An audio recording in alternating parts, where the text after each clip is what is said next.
Good afternoon. Thank you for joining us for the May 3rd, 2024 meeting of the Chicago Teachers Pension Health Insurance Committee. For the record, I am Financial Secretary Mary Sharon Riley, Chairperson of this committee. This meeting is being held in person at our office at 425 South Financial Place. The Health Insurance Committee includes 5 CTPF trustees, and a quorum for this committee is 3 trustees on site. Committee members include Jeffrey Blackwell, Lois Nelson, Maria Rodriguez, Tammy Vinson, and myself. Please note the following. Access instructions for remote attendance and instructions for in-person attendance have been posted on the Fund's website. All participants, please wait to be recognized by the chair before speaking, and please limit discussion from each trustee to 3 minutes. Please note that for our staff and trustees to focus on the business of the meeting, we will not be responding to messages from participants using the Zoom chat feature. Please forward questions to member services at ctpf.org. We will now move to public participation. Do we have any members of the public who wish to be heard? Please raise your hand or send a note to the chat. Please limit your statement to 3 minutes. No public participation. We have no public participation. Please call the roll.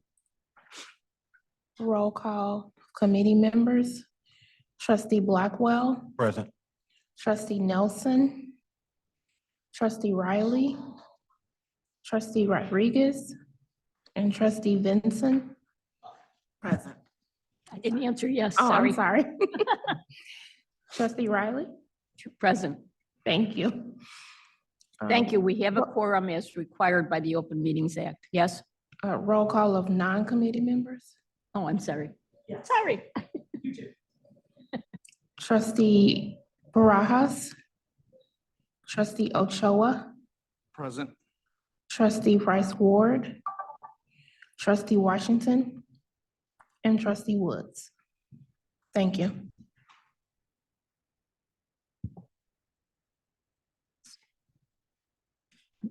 Do we have anyone remotely?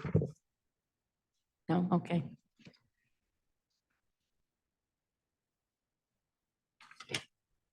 Sorry.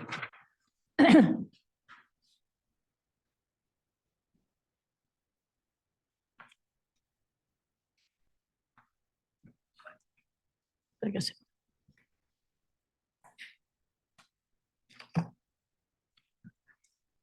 We will now move to item 4, approval of the minutes.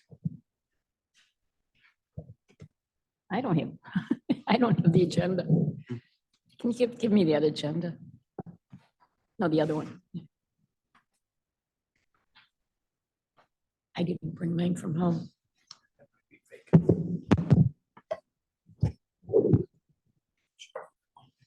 Oh. Yeah, it is. It's the wrong one. I didn't feel like carrying the other one.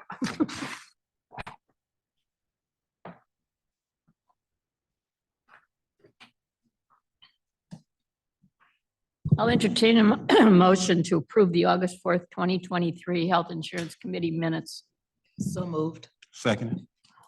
Thank you. Call the question. Trustee Blackwell.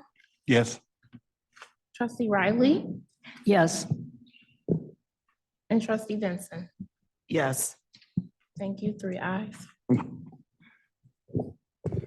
Now we'll move on to the non-Medicare plan finalist presentations. Yeah.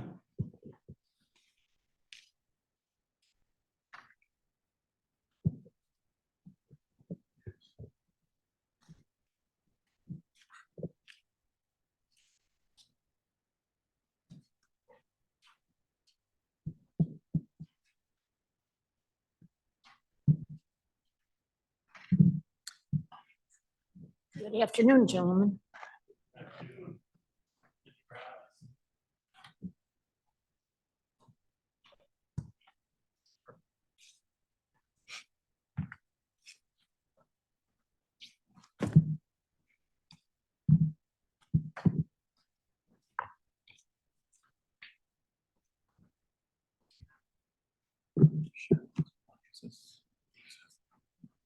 Just, yeah, I left mine at home, but I'll pull it up. All right, gentlemen, please introduce yourselves and go on with your presentation. Will the presentation be on a screen? Oh, No, but I'll introduce myself. Jeremy Bell, Vice President, United Healthcare for Labor and Trust in Public Sector, Strategic Partnerships. thank you. I am Phil Beleza, Vice President of United Healthcare for Illinois. Thank you. Thank you for having us.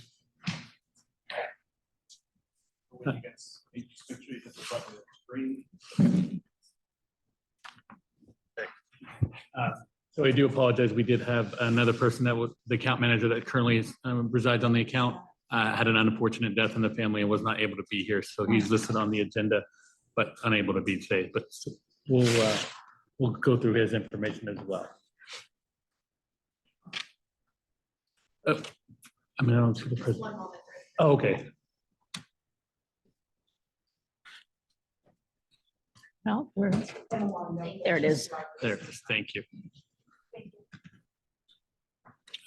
Just to go over today's agenda, first of all, I want to say thank you guys for giving us the opportunity. We've enjoyed working with the fund in the past on the little bit of business that we have with you guys. So it's been a great group, and we look forward to having the opportunity to win the other part of the business today as well. So on the agenda, if you can go to the next slide, please. Thank you. We're going to talk a little bit our commitment to the fund, talk about why United Healthcare, our support that we give the fund today, and what we're going to go doing forward. Really talk like implementation, that kind of thing, and also what your members are experiencing. Sorry. So giving the support that we give today, and as well as the member experience that your members are going to receive. So if we'll open it up and just kind of talk about the next slide, will talk about our commitment and with Optum and how we utilize that data going forward. So what is our commitment? We can go all the way to the slide, keep going down. Right there, thank you. So United Healthcare and Optum partner really well together, right? So they have the PBM side, as also the health services side. Leveraging that data allows us to be more proactive in your members' experiences, lower costs by giving those members options and stuff that they may have not seen by leveraging the tons of data that we use on a day-to-day basis with Optum and Optum Health Services.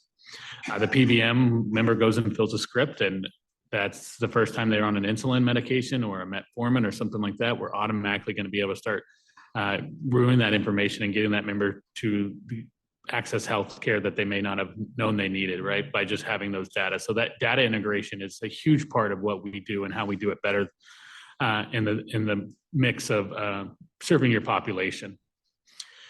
So we'll move right on to the next slide with the talk about the drug list. And, you know, one of the things that we're very proud of partnering with Optum Rx is that we have an independent panel that reviews drugs and allows them to make a decision on where they sit on our formulary. So it's not us deciding that we don't want to pay, you know, that a medication is not on formulary. It's an independent panel that meets twice a year. And that panel discusses everything that comes on, any changes in the regulations, and it's all using outside data. So we call that the PT committee.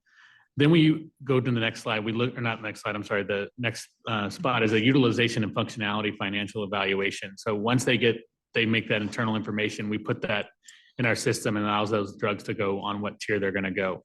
Then the medical pharmacy evaluation. So those are looking at different evaluations of pharmacy integration, those types of things. So that's where it makes those moves to support, you know, metrics that those members need, right? Like whether they need an A1C test before they get a GLP-1, right? We see that blooming right now in the marketplace, so much so that you can't even get some of the medications now. They're on back order for months, which is a disservice to some of the individuals that need it. And then we'll have then we have the pharmaceutical review.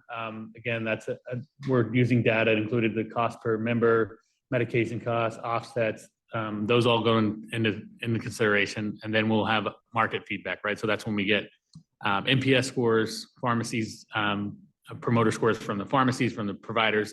All that goes into the decision-making process of where the drugs come to the market and where they sit on our formulary.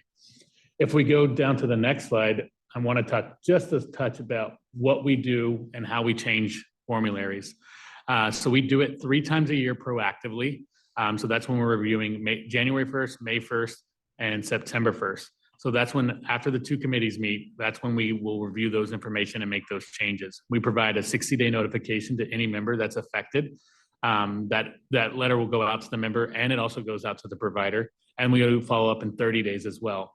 If a PA or something is required, that information is automatically sent to the provider's office. So it really does handhold that member if there is a change. So the member can, they're going to be notified, but we're going to take our steps on our side to really facilitate that change.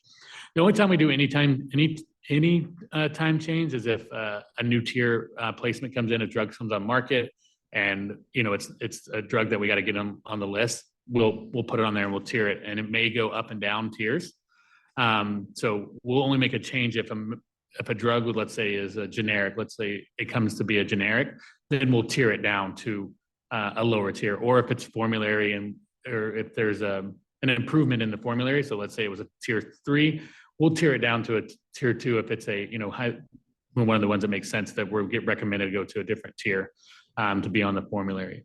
Also, we will do program updates if there's pre-authorization or something that's guided by outside, let's say cardiac association or something like that. That new guidelines come out, or the FDA will make changes at that time by their recommendation. And then if there is a drug pulled from market, we'll make that change. We'll notify members if for some reason a drug was pulled from the market. You can go down to the next slide. And I'll stop right there. So if there's any questions about pharmacy before we move on, I'll definitely open it up if anybody has any questions on the pharmacy piece aspect. Oh, I did review your guys' top 100 drugs, and there was not one single disruption in the data that we had. So every member that's on a drug right now that we have the data for, which was the top 100 drugs they're utilizing, is in tier, is in formulary, and should not have a disruption. We did review that prior to coming on, so there should be no change. If a member left and came over to us, there would be the same tier. It's covered. So when a drug changes tiers, what's the cost to the member? So that would be depending. Normally, it would be normally they don't go from one tier up. They normally go down. And there's very rare times that we put a drug up. So the member will be saving money. So it would go from a formulary drug to either a generic or non-formulary drug tier 3 to a tier 2, which would be a preferred product. It's very rare. Now, we do have some situations with new medications, like a lot of the self-injectables are coming on as generic. So as that kind of evolves, these biosimilars come into the marketplace, you can really see that some of those will start steering those members to the generic first and move it to a different tier at that point. But that, again, that's very rare. And those drugs are, 2-3 years out. We're letting you guys know that. Do you ever require people to move tiers because of it becomes generic? We don't require them to. They can still continue to use those drugs, but they are going to, pay a penalty for that. They're going to pay a higher cost to use those drugs. Now, unless the provider, what we call DAW5, which the provider says you have to use this and has documentation proving that, then we can sometimes override that as well, because based on that case by case review. Yeah, maybe to put a slightly finer point on it. When we do move a drug from a lower tier to a higher tier, it's in response to another medication, either a generic being introduced or a clinically equivalent medication being introduced. We look at it to make sure that it's as clinically effective and recognized by people who don't work for United Healthcare and Optum, all can agree and provide consensus that the drug is equivalent. In that instance, we would reach out to the member by mail and advise them of the tier change, as well as the information relative to the lower cost drug that we're encouraging them to tier 2 on guidance of their physician. And to underscore the points that they're making relative to pharmacy, our key focus on behalf of the fund is avoiding disruption. We want transition to be as seamless for your members as possible. The 2 places that have the potential to create the most disruption are pharmacy utilization and implementation processes. The pharmacy operations that Jeremy just described are the ones that have been in place in our existing relationship for many years. So members will be familiar with these steps and processes. And it's all fairly done behind the scenes and seamlessly, with members being communicated to when they are impacted. Okay. I think I'll keep my questions till later. Okay. Well, I like informational, so just keep going. We'll kick it over to you for plan support. Yeah, very good. So very quickly, I'd just like to pause and take a moment to recognize the tenure of our shared relationship. I remember in 2010, I was actually your account executive to start our relationship. So I installed your plan on United Healthcare the first time and have been with you either in a frontline or a tertiary role ever since. And so I just want to thank you for 14 years worth of partnership and collaboration. This relationship is one that we're proud of and very humbled to support. So thank you for the longstanding relationship. As I said, my name is Phil Beleza. I'm the Vice President of Account Management for United Healthcare. And if we could advance to the next slide. I lead a team locally of account managers who support the pension fund today. So Kevin Fackler, who couldn't be here today, again, unfortunately had a death in the family, wanted to join, works closely with your team already. Kevin has been on your account for the last 3 or 4 years. He would stay on as your strategic account executive. Kevin's role is to make sure that everything that is a connection point between the pension fund and United Healthcare is managed and answered for. So where there are opportunities to optimize your plan, it's Kevin's responsibility to bring those opportunities to you. When there is information that you need to be aware of, things that are changing in industry or in the benefits landscape, it's Kevin's job to be informing you of that. It's also Kevin's job to negotiate your financials and then be overall accountable for anything that transacts between our two institutions. Kevin is joined by Jennifer Obelholzer, who also works very closely with your team. Jennifer's primary responsibility is the members' experience. So the benefit fairs that you host throughout the year, Jennifer is the lead participant in making sure that we have all the materials that you need. She interacts most closely with the members. That is really the center of her role. And she would, of course, as well be staying on. The third person who's a little less visible just because the work they do isn't as commonly needed throughout the year is a team led by Renee Pasquarelli, and she has also been your implementation manager for the duration of our relationship. Renee's job is when we finalize decisions for the coming plan year, and Kevin gives her the instructions on we need to do these changes, make these adjustments.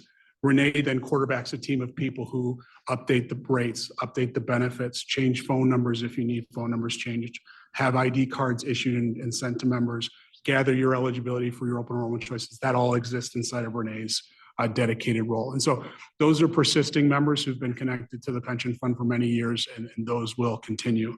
The reason we talk about that team is, again, our key focus in this for you is transition and limiting disruption. That can be very unnerving and unsettling for members.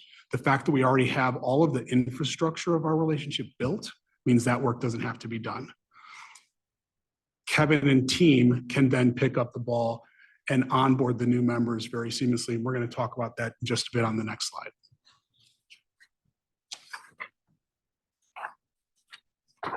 What you're looking at here is if we were a brand new relationship, this is a schematic of the steps that we take both with you and behind the scenes to install your benefits plan in our system. And this is everything soup to nuts, from simply documenting your name, your corporate address, your tax ID number, where members should call if they have a question that's outside of the realm of what United Healthcare manages on your behalf, building your benefits, organizing the staff enrollments versus the pensioner pre-65 enrollments versus the post-65 enrollments. All of those steps are comprised on this table. But again, as I said, because all of that already exists today in our systems, all that work doesn't have to be done again. We undergo an implementation process on your behalf every year. That is installing your new rates. If you are making plan changes, if we're adding programs to your suite of services, that all happens under Renee Pasquarelli's watch. This year would be that process again. The one thing that we would be doing that would be a little different is we would be adding the additional plans that you've requested as a part of this, which requires adding some plan codes to our system that would be then visible to your team when they're enrolling members. And then the second part that would require some effort and energy would be we would gather the enrollment information from you for the new members coming to United Healthcare for the first time and getting them into the system. It's as simple as a spreadsheet. We get the names on the spreadsheet for you, and then we take it and run it into the system. We do very, very good work in 90 days. Based on the fact that you've always maintained a July 1st decision timeline, we have lots and lots of time to make sure we do double checks, triple checks to get everything right for you. And I think the track record of implementations over the last years has been pretty smooth, and I anticipate very much the same thing based on the quotes that you've asked for this year. Do you have any questions about implementation before I move on? No, I think that's it. Please proceed. Very good. All right. On the next slide, if we could go to slide 10. Being that we're currently split between United Healthcare and Blue Cross, there is a small faction of members on the United Healthcare plan. The size of your population sets the rules for the types of data that we can share with you. If you were to consolidate into a single relationship with UHC, the membership under our management would grow to a point where we could report much, much greater levels of detail. So we have something called the Executive Performance Report, and you're just seeing a couple different glimpses of it. It will be the guidebook to tell you where claim cost is coming from. Employers commonly use this type of report to try and understand what are our usages and our needs that drive claim cost up. Of course, the fund's financials are not infinite, and so you do have to manage cost. The Executive Performance Report begins to give you the ability to do that from a clinical perspective. So you can start to ask questions and answer, is it our drug utilization? Are we using more tier 3 medications when tier 1 and tier 2 medications are appropriate? And can we then change our copay structure to incent better use and adherence to tier 1 medications? Are members using mail order at a normal clip, or is that something that we can communicate out to members? And of course, we would support you in these efforts. Are members using the emergency room appropriately? Not everything that feels like an emergency room visit is an emergency room visit, and we're content and happy if they go to the emergency room. We want people to get the care they need, but to the extent we can educate members ahead of time about other outlets of care that cost the fund significantly less, we like to do that on your behalf as well. So the Executive Performance Report begins to give you a roadmap of what trends, clinical trends, so disease conditions, and utilization patterns, where members are going and how they're using the benefits, which of those things are driving your cost, and where do we have strategies that we can bring to bear for you to help improve the financial performance of your plan. That's all that you're seeing on this page. And there's a million ways we can cut and cross-hex that data for you. But once you are of bigger size, this will be a much more meaningful part of our interaction throughout the year. Any questions about, yes, Ms. Riley? I mean, by nature, this group is small. Yes. So we are what we are. Correct.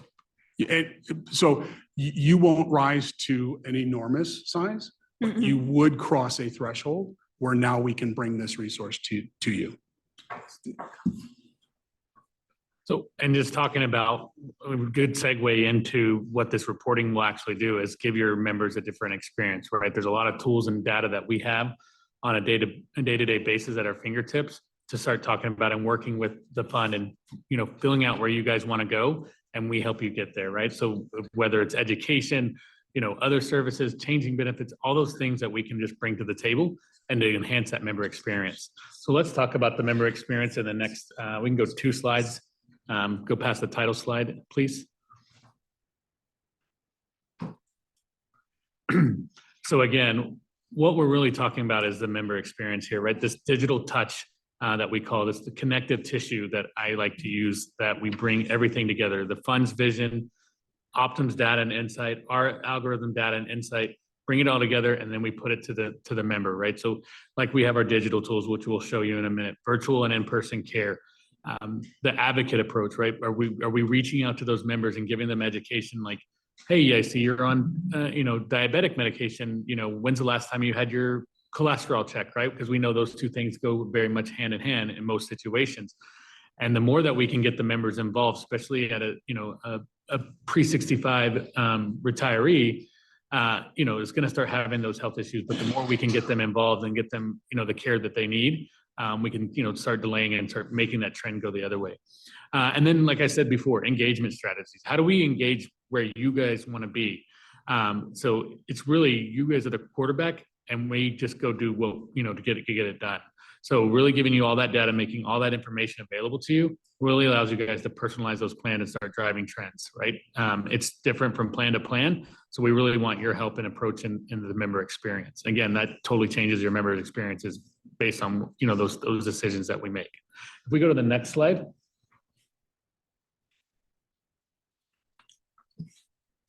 And this kind of just gives you a little bit better on how we do our benefit experience with our members, right? So when the member calls in, they're going to be able to call in, email, or even chat now on our mobile app. So that first is that first frontline intake to us. What happens is it goes through our advocate for me people. And what this does is allow members to, if there is a need or something that the system is called, we're going to ask help with the member for whatever reason that they called in. I want a new ID card, or I need this or that.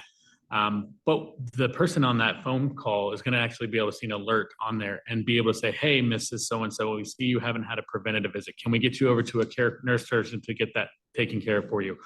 Or, hey, we see X, Y, and Z. So they're engaging the member on that level, right? We're going to do outreaches as well. And then that advocate will get it over to the clinical lead. And I apologize, there's a typo on this. It should say Chicago, but the clinical management team will then take that next step. So then we're not having to try to get the member on the second end, right? We're not trying to call and leave messages when they're busy. And so when we have that opportunity to engage with that member, that first line of defense, we're able to get that member, the help that they needed, what they called for, but then also start giving them those education and start trying to change that trend that they're seeing, that we may be seeing in the system. And then if the member says, no, I don't want to do it, that's completely fine. And we'll end it and then close the case. But if we can engage that member, it's also a better experience for that member, right? So they're not getting 100 letters or 100 phone calls, right? So we can engage them at the first line of defense.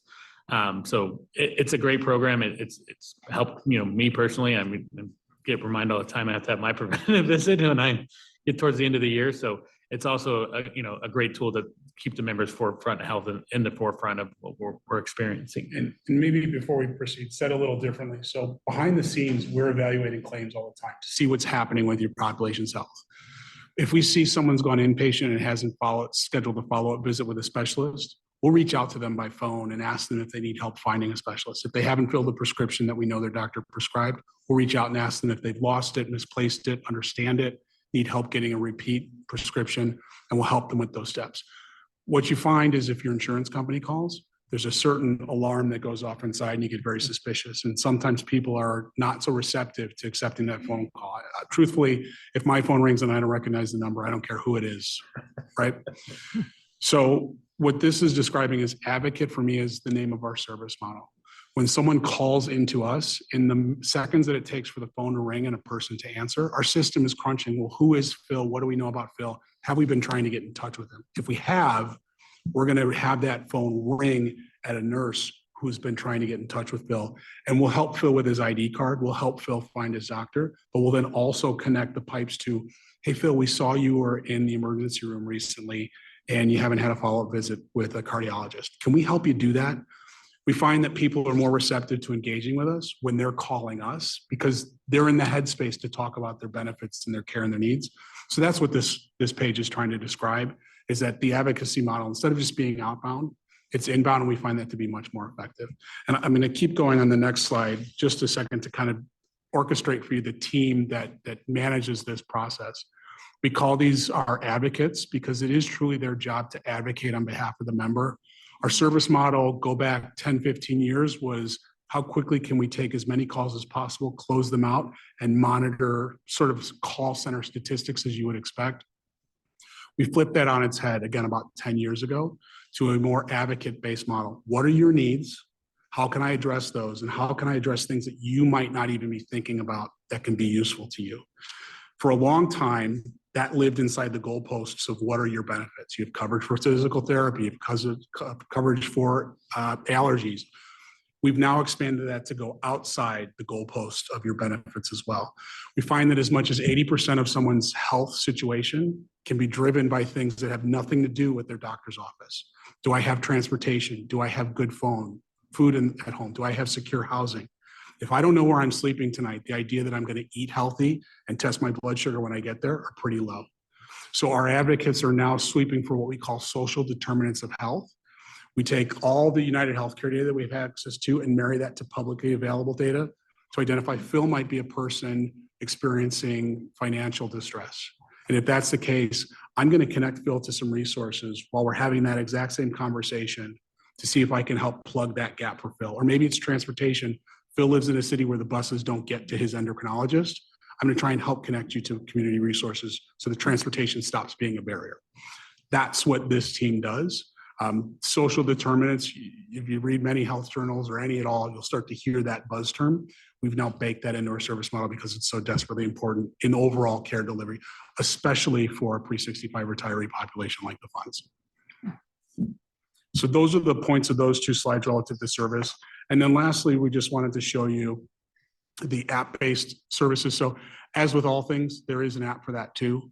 I know, again, going back as much as a decade, the idea that pre-65 members, technology was at times a barrier to getting access. What we find now is that through the entirety of the spectrum of care, including our Medicare Advantage members, technology really needs to be the front door by which they engage with their benefits and by which we engage with them.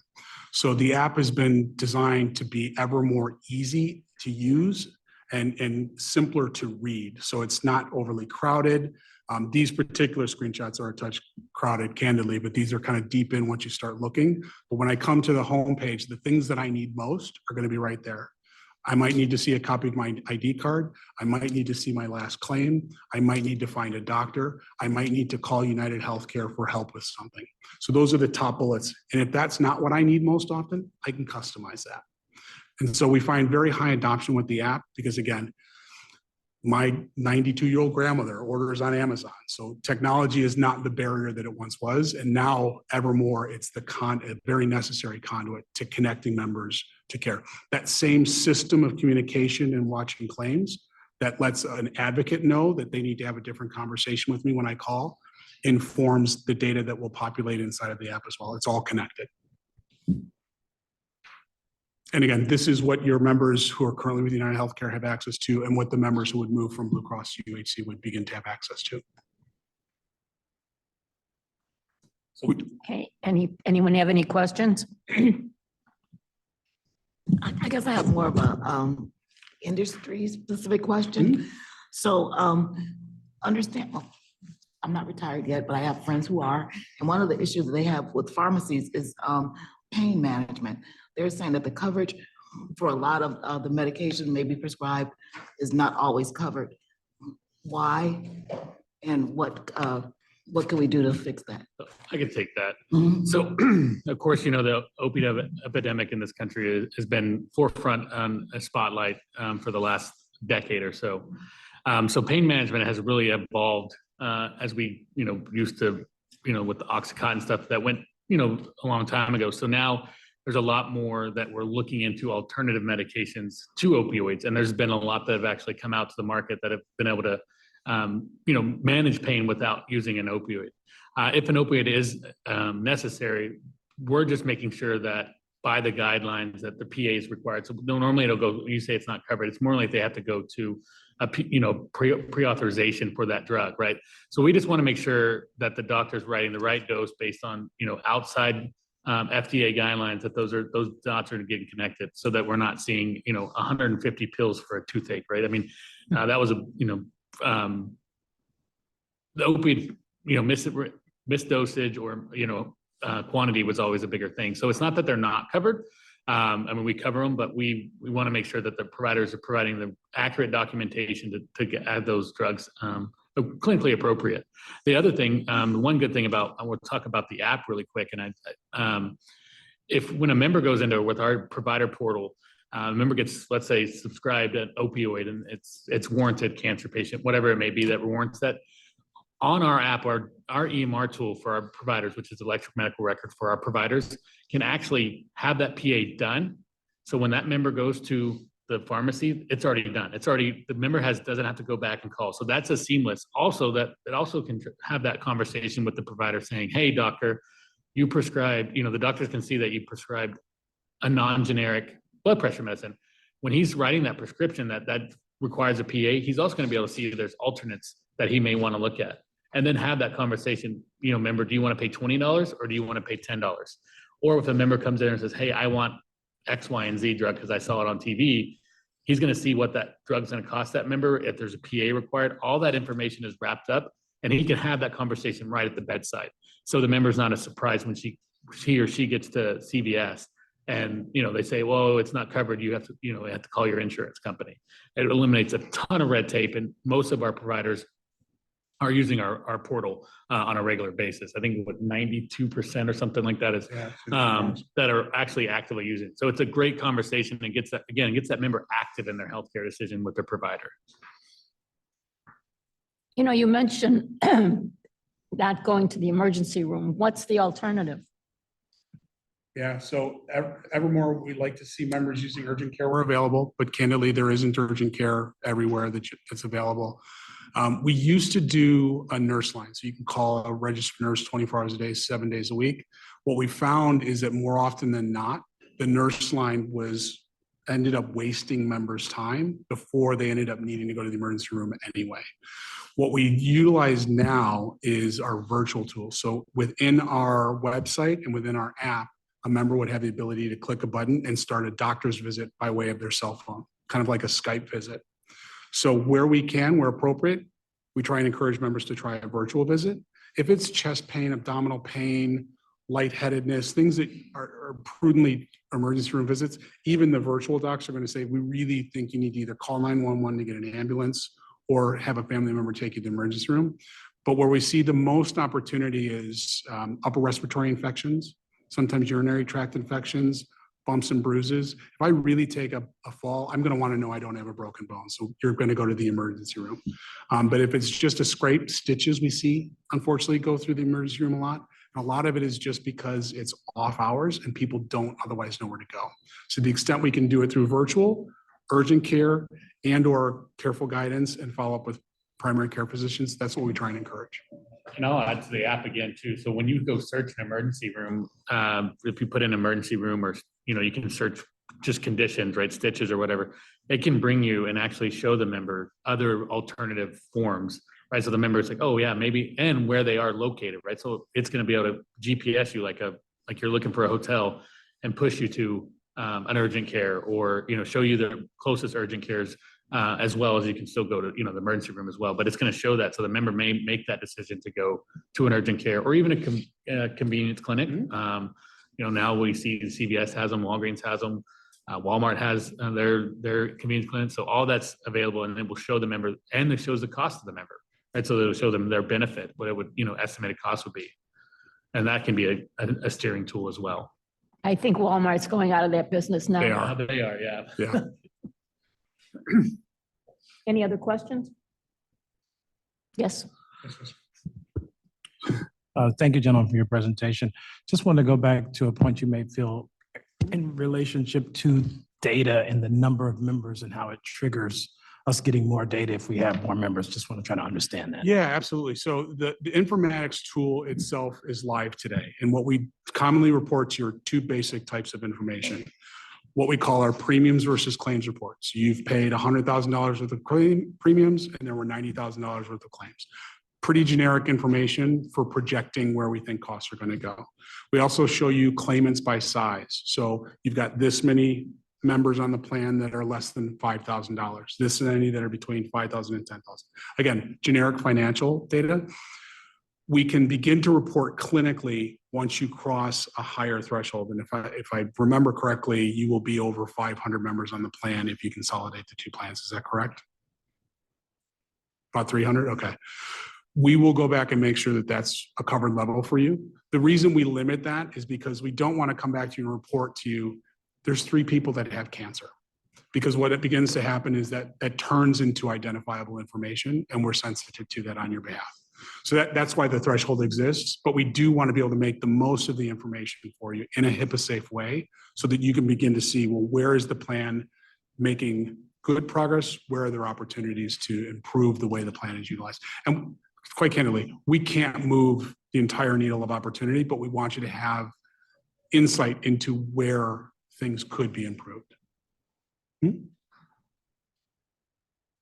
Anyone else? I have a question, but these pages, some of them have numbers and some don't, so I don't know what page. I was looking at when you're talking about consolidating some of the funds, and where the numbers would increase to 300. Yep. What page? Yeah, absolutely. So you would be looking at the page that looks like this. It's got the reports on it. Does that have a page number? Let's see, it has a 10 on the bottom right corner.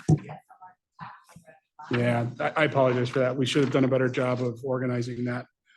This, again, to Mr. Lenore's question, this is really around reporting.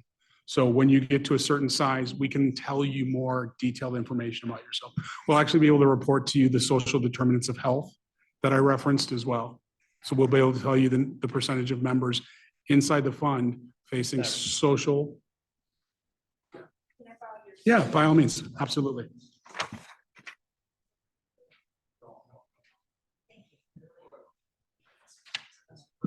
Ah, thank you. You were there, It you it says, didn't know it. what, no, well, it said 14 Oh. at the top, yeah. Closer, they can't hear you. I have it on. No, she said pull it close. You can't hear me? You guys can't hear me? Can you hear me? I can hear you. For a purpose. Okay. She could have told me from her mic. Okay, all right. No, actually, that's not the one, but we were talking about consolidating and it would bring them because there were less people, there were less members or I don't know what page, and if you consolidate them, then some that they were filing more claims last year. That's part of your presentation. And if you put them together, it would be 300. Okay, so at the 300 level, I'm going to go back to the office and make sure that we can give you the advanced reporting at 300. I'm certain we can. But what it would do is the reports you see on this page Okay, would become available to you. Right now at your size, we commonly don't give this level of reporting because it creates the ability to identify Mary is the person with cancer or Tim is the person with diabetes.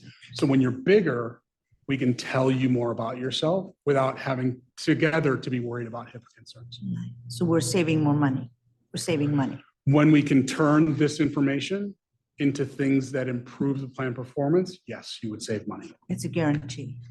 I can't guarantee claim performance, unfortunately, but I'm with you on where you're headed. I like the way you think. Yeah, because there's a rise, prices keep increasing and our subsidies low. Right now, we're getting a 60%, subsidy. It's not gonna last. At one time in the night, we had it 100%, we had it 90%. One time, I believe it went down to 40%. And then all of a sudden, it started going up 50 and then is there a question? It went up to 60. And with teachers are leaving the system, contribution, people who we have, more than half of our people here are tier 2.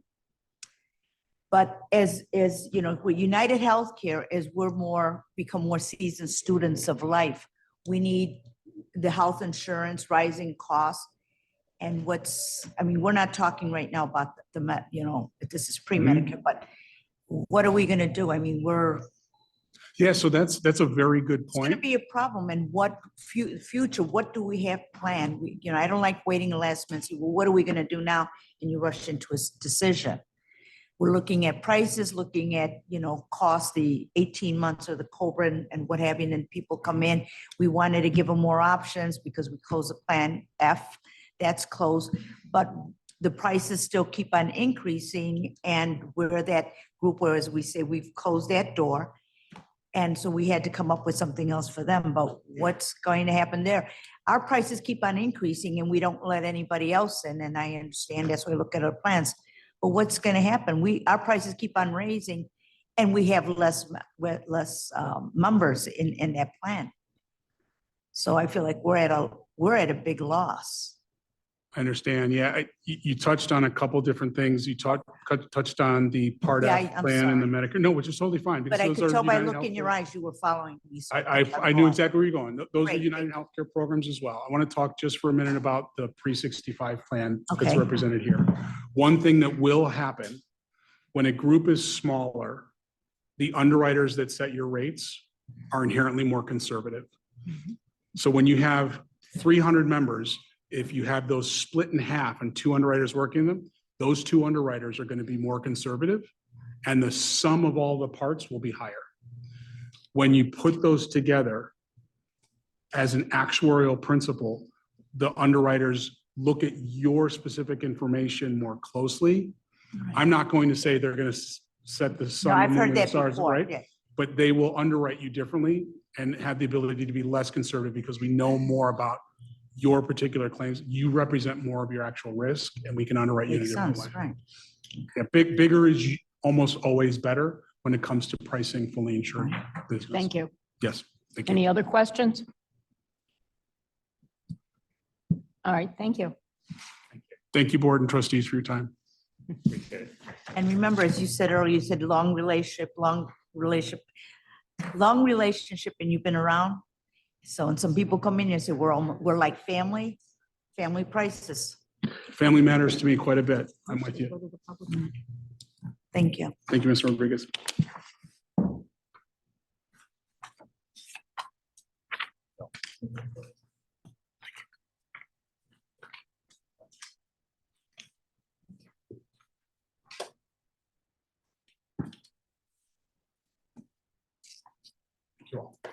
Bye now. Have a good day. Enjoy your weekend.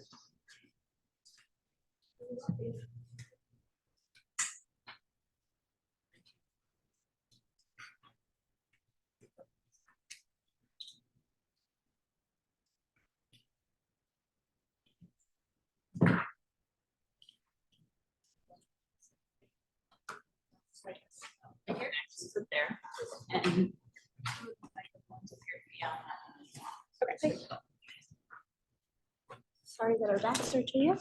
All good.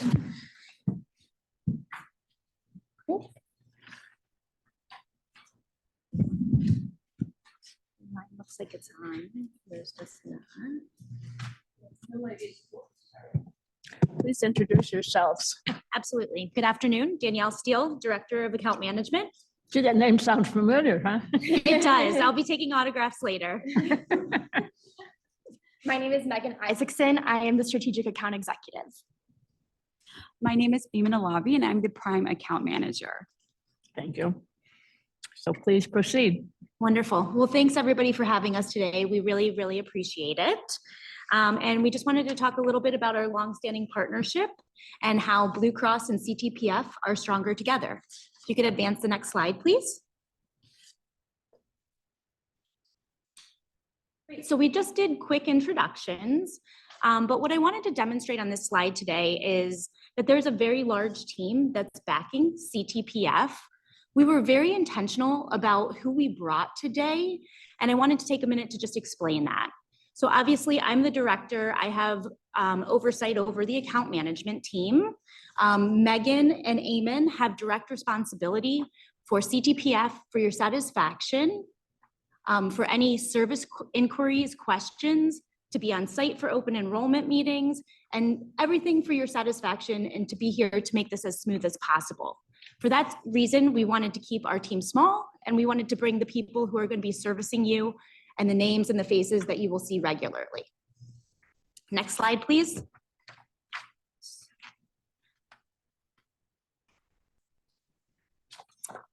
It's a true partnership between Blue Cross and CTPF, and it's with full accountability. So on this slide, if you can see it, there's many different faces and names. And what I'm trying to demonstrate here is, again, the team is large, the roles are consistent year over year. And again, we're here to support you, your needs, whether it be in service and communication and utilization and data, but we are your direct team to support you. And these roles are consistent. So you always have a team aside from account management, but underwriting, customer service, operations, a dedicated team here to support you, the retirees, and the CTPF account. Next slide, please. Our motto is through it all. And I want to demonstrate that and what that means to you. We're here through it all, through health, through sickness, and anything that you need. And that's evident in our customer service accolades. You'll see here on the slide, #1 in member service in Illinois and Indiana. Also having the highest net promoter score or client satisfaction score, customer service satisfaction score in the industry. A further proof point is 1 in 3 proud members or retirees carry a Blue Cross card across the nation. And I think that speaks volumes to our service and how we support you and your retirees. Next slide, please. Through it all, you can count on us. You can count on us for timely and accurate claims payment. You can count on us for the largest nationwide network. And in fact, CTPF retirees are using our network and are using in-network providers almost 100% of the time. That's important because it saves you and the retirees money. Furthermore, our nurses are here to help you in your healthcare journey. Again, through sickness and through health. Our nurses are there to guide you and to help you be the healthiest that you can be or to manage your conditions. Next slide, please. As Danielle talked about, our PPO network is the broadest network nationwide. And because of this, members are having a very easy time seeking in-network care. With 99.6% of CTPF specific claims being paid in network, that's generating significant savings for both, as Danielle mentioned, the retirees and the plan. We also have more contracted providers and specialists than any of our competitors. If you look at the box on the right, you can see that 79% of providers in Illinois are contracted with us and 73% of specialists. This means that retirees can truly seek out whatever provider they see best fit to manage their care. Next slide, please. We would be remiss if we didn't talk about the great role that the HMO plan plays in the member experience. The HMO helps retirees with both stability and consistency, both with the copay payment structure, as well as the predictable costs. There is an HMO offering for the CPS teachers, so the transition over to the retiree benefits is pretty seamless with another HMO offering. The HMO is very successful with over 40 years of HMO experience in Illinois, 94% member satisfaction, and 90% member engagement. So those who are electing the HMO plan are not only utilizing the benefits, but they're being well managed and getting their preventive screenings, which overall leads to better healthcare outcomes. And I'm going to pass it over to Eamon to talk about the integrated pharmacy model. Thanks, Megan. So I'll jump in and provide you a quick overview of our integrated pharmacy model. Prime Therapeutics would be your pharmacy benefit manager under Blue Cross Blue Shield of Illinois. We are 100% owned by Blue Cross, and we work directly with our Blue Cross partners to deliver the best member-focused, easy, accessible care to you. So for your retirees, we offer an open pharmacy network that covers many regional, local, independent-owned pharmacies. And we also offer an open, comprehensive drug list that provides the broadest coverage for generics and brand medications out there. We want to make sure you have access to affordable drugs out in the market. So as long as your medication is FDA approved and there aren't any specific plan exclusions, your drug will be covered. I do want to mention that, again, we are very closely working with our Blue Cross Blue Shield partners as we are owned by them. So we partner and coordinate medical and pharmacy programs together dedicated to serving your retirees. So we will have a customer service team dedicated to your retirees, available 24/7 and is accessible to you through one phone number that would be located on the back of your medical ID card. We also have a lot of coordinated programs that are available to you, as well as such as the Medication Finder, which is a drug cost tool that's available through your Blue Access for Members BAM account that is allowing you to access your medical and prescription drug coverage online. So we want to give your retirees a very positive, seamless experience in navigating your prescription and medical benefits. So if you're a tech-savvy retiree, the BAM member portal is definitely your take, as well as Medication Finder. But if you are also a retiree that likes to have direct communication, our customer service team is available for you 24/7 through one phone number. So we're definitely here to help you navigate through this experience. Next slide, please.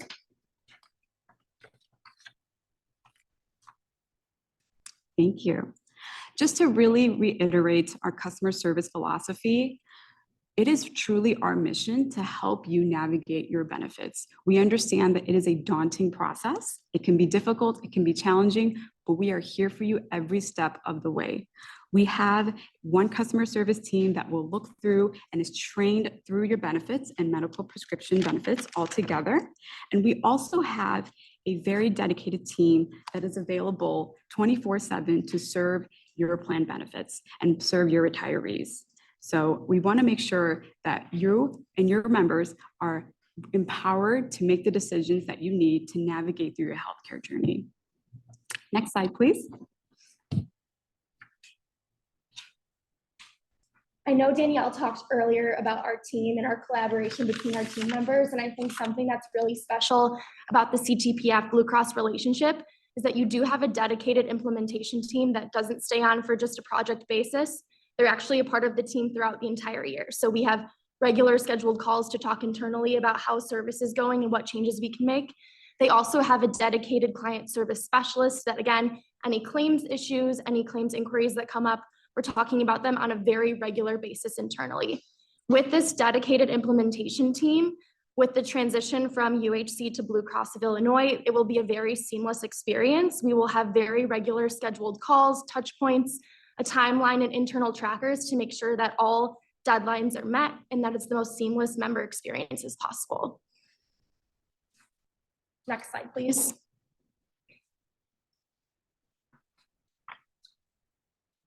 So looking at this implementation timeline, it is very detailed, but we really want to make sure to hit on the touch points of retirees or members. So I'll let Eamon kind of talk through what the actual retiree experience looks like with the transition. Sure, and I'll just really reiterate that we have an integrated approach with our implementation timeline.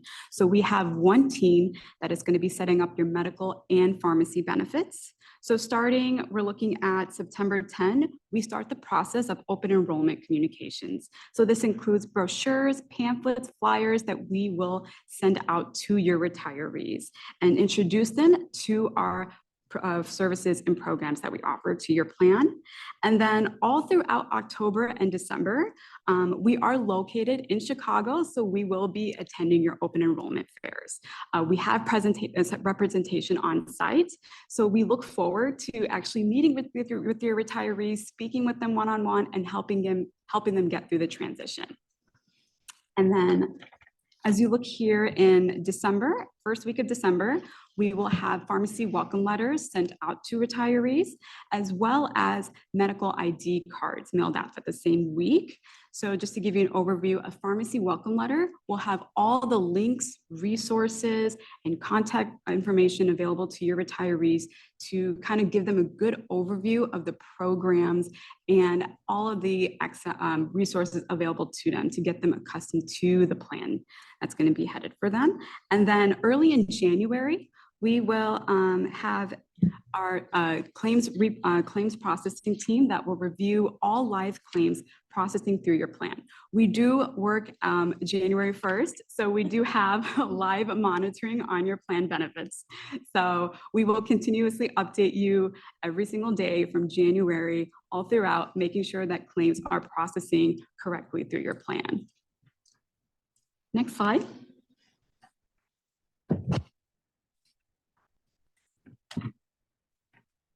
And this slide over here is just giving you a visual of the flyers and letters that we will provide to your retirees. This is a very custom communication plan that we have to make sure that your retirees have a seamless, positive transition into our programs.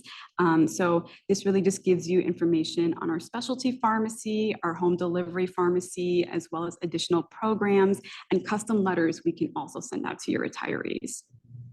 And one thing to add here too, we recognize that you know your population best. And so whether that be emails, text messages, mailings, we really will work with you to customize it to make sure that, you know, everyone knows the information and nothing goes unturned.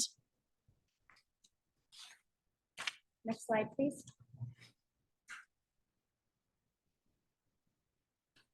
Just wanted to conclude today by saying we don't take this opportunity lightly. We're delighted to be here. We believe that we're the best carrier suited to service your needs, to work with your retirees, to bring on the new population, and we're here for you through it all. With Blue Cross, you will get the largest provider network for your employees and for your retirees, and you will get the most trusted name brand in the health insurance industry. So thank you guys very much for your time today. We greatly appreciate it. Thank you. Do we have any questions? Yes. Maria? Yeah, I have a question. I know the regular HMO or, right, because it'll be a Blue Cross Blue Shield and our HMO. Correct. Formally, I know they've always asked for, you have to get a doctor's referral if you want to see a specialist in any field. Do they still do that? That's the only complaint I heard years ago, but I don't know what it's like now. I think years ago you had to get it in paper form and take it. I'm sorry. Sorry, years ago you had to get it in paper form and take it to a doctor's office. There's none of that anymore. I mean, everything is electronically connected. And some medical groups, they can push a button and it's seamless. I really don't have concerns or remember complaints on getting referrals or getting in. Okay, and as far as generic and name brand medications, do you know what the percentage is of the usage on that, members, are they usually direct or redirect, say, well, we're not providing that particular medication as a name brand, but we're suggesting you use a generic. Does that happen often? Because that's another complaint with some of the, the health insurance plans. Yeah, so we definitely do recommend low-cost alternative to your retirees, but we don't force that. If your provider is recommending a brand name medication and that is the best medication for your health journey, we will honor that because your drug plan will have an open drug list. So you recommend, but where's the, that fine line that you recommend it, but members say, no, I want name brand? Because what happens if 50% of the, you say annuitants, yeah, the membership says, well, I want name brand. And then are you going to honor 50%? Well, your drug list is updated every quarter. So depending on what is updated on the drug list, we will honor what the member wants versus the provider and what is best for their condition. Because sometimes I've seen it happen and I get a lot of calls from members saying, well, they say too many people are asking for the name brand medication of such and such, and the cost is too high. And then they say they're no longer going to provide it. Only, not name brand, but generic. Yeah, definitely. Yeah, I can take that back and look that in for you. I'm sorry? I can take that back and look that in for you. Well, Okay. and whenever the drug list changed, we would letter any impacted Right, members. right. So there's definitely communication. If the formulary does change ahead of time, your drug will no longer be covered at this tier. Here's what your options are. So we definitely proactively communicate any of those changes. Yeah, no, I just want to know ahead of time before I vote for it because those are serious member concerns. Yeah. And then they sign up and they say, well, wait a minute, you voted for this and they just said, can't do it. So. Mhm. And with the open drug list, they can still continue to take the drug. It's just whatever tier it falls into. So we're never going to outright say no. Okay. Yeah, that's something if you could, depending, I guess, a board meeting or to address it, in advance, that's a priority. Okay, thank you. I have a question relative to drugs and direct-to-consumer advertising.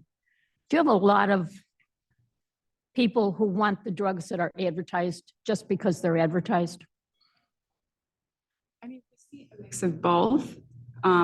We really want to make sure that your retirees are well informed of all the alternatives available for them that are also very cost effective for them as well.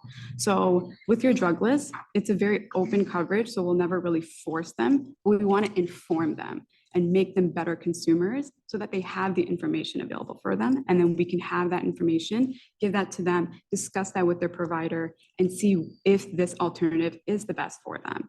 So the information is out there.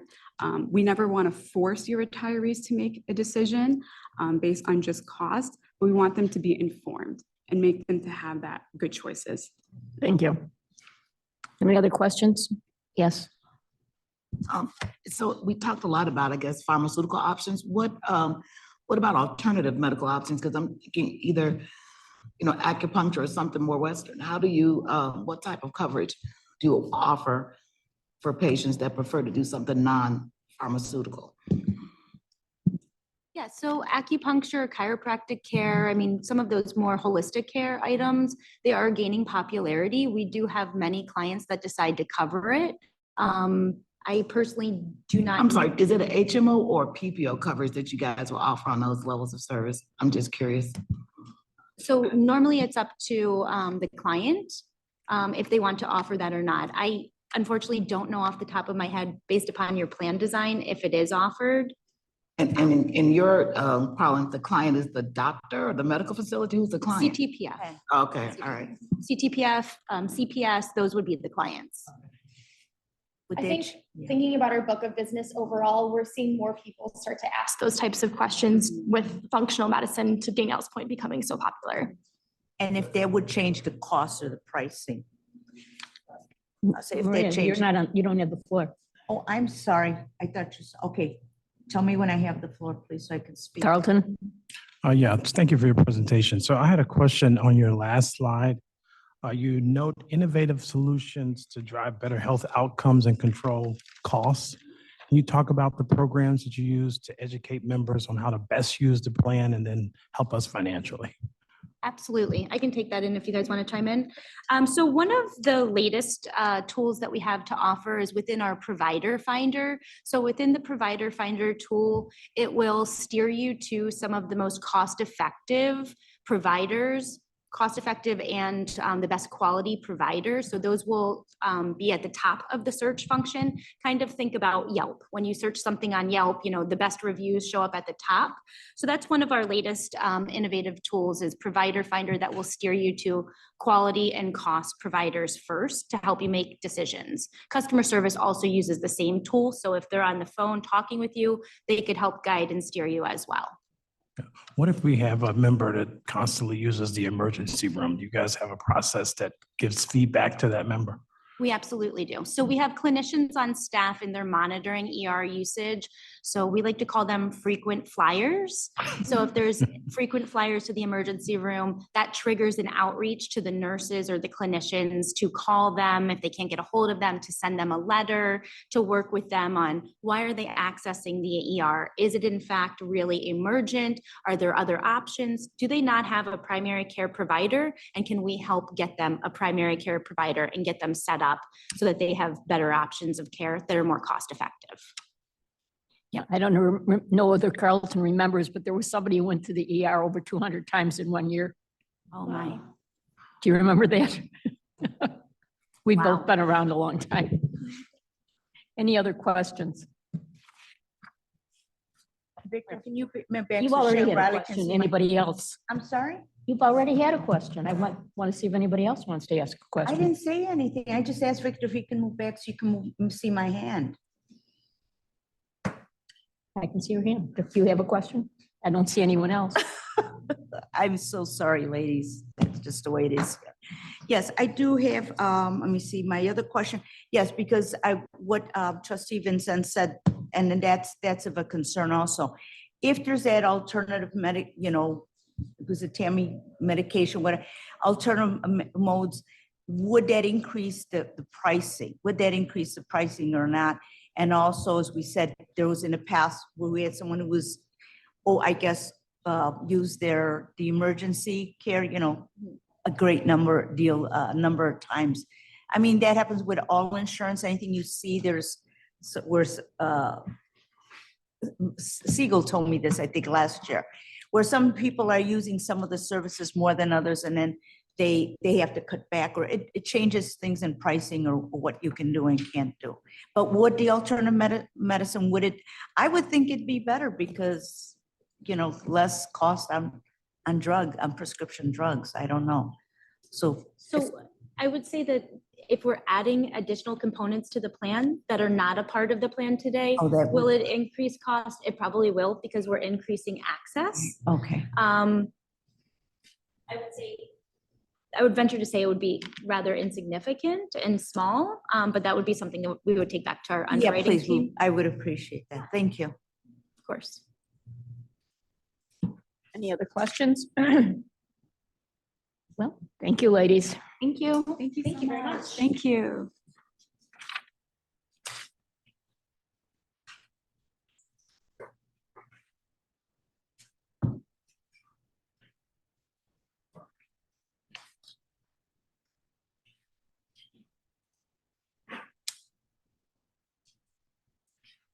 Have a great weekend.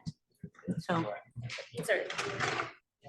No, I don't remember our chiropractors covered or not. I think they are.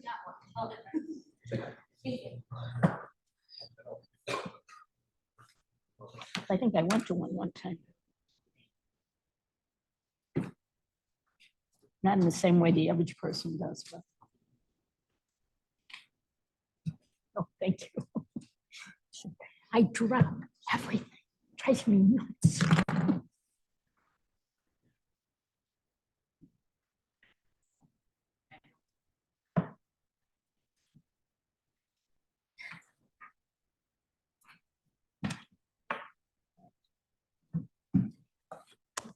Hello, good afternoon. Now we have the real team.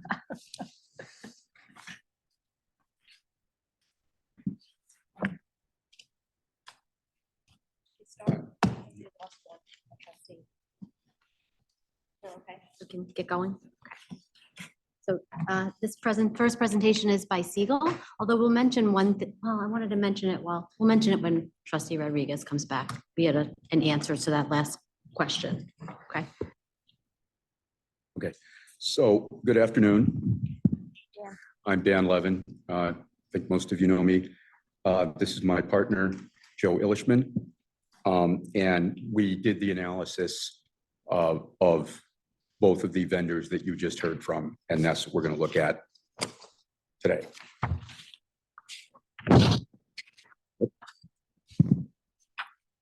All right, so if you turn to page 3 of the deck here, the Chicago Teachers Pension Fund currently offers fully insured medical and drug benefits to your non-Medicare retirees. That's what the benefits we're talking about today. And right now you have 2 incumbents. You have Blue Cross Blue Shield of Illinois. They have one of the PPOs and they have an HMO, and then United Healthcare, which just has a PPO. The fund requested that Siegel conduct a request for proposal process for these plans with an effective date of 1/1/25, with the hopes of continuing to offer high quality coverage at the most affordable prices. We actually asked for 2 different scenarios. One, if everyone consolidated with either Blue Cross or with UHC, keeping the 2 different existing PPO plan designs. And then a second scenario where the 2 different existing plan designs were consolidated into one PPO design. In both cases, the HMO would still be a separate option.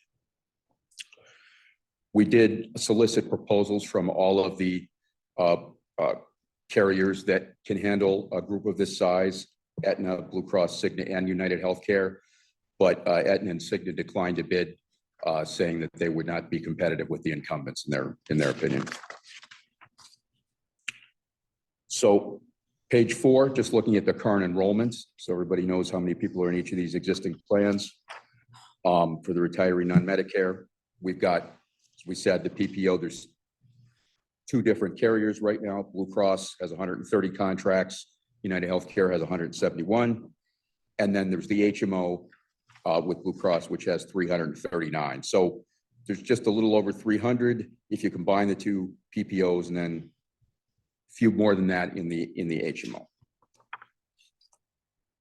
All right. Now on page 5, we're going to start looking at a lot of numbers, and I'm going to try to make it clear what's happening. So if we could maybe hold questions to the end, and then if I'm not able to answer it before then we'll make sure that all your questions are answered. One thing I want to be clear on is that the premium numbers that we're about to look at, these are the total premiums. So we have not yet said 60%, 40%, right? Because these are the total premiums that need to be paid to the vendors. So if we look at page 5, this is the situation if you were to move all of the plans either to Blue Cross, which is the column that's labeled Blue Cross in orange, or if you moved all of the plans to UHC, which is the column most right there, which is the orange UHC column. The blue column is the current premium of what they're paying in 2024. All right. So good news, actually, if you take a look at the Blue Cross PPO plan, you see there's going to be a pretty big reduction in premium there from 4 million to 2.8 million if you go to Blue Cross. There would also be a reduction if you brought it all to UHC, although the reduction would not be as big. The people coming from the UHC PPO, their premium is going to go up either way, but it will go up a little bit less if they're with Blue Cross compared to renewing with UHC. And then the HMO plan, which is 4.9 million premium right now, would go up to 5.1 million if it stayed with Blue Cross and 6.5 million if it stayed with UHC. So if you add all the HMO and the PPOs together, you can see that if you brought everything in with Blue Cross, it would save $885,000 or about 7.5% compared to what the 2024 premiums are in total. Whereas if you bring everything to UHC, it would cost $891,000. And so people would actually, in total, would go up 7.5% instead of down 7.5%. So Blue Cross is a financial, it is a better financial situation. Now, the second scenario we talked about is, well, what if we combine the PPO plans so there's only one PPO plan design for the people that are coming from Blue Cross and the people that are coming from UHC in that PPO? What if they were in one design together and there would still be a separate HMO that would look just like the HMO that does today?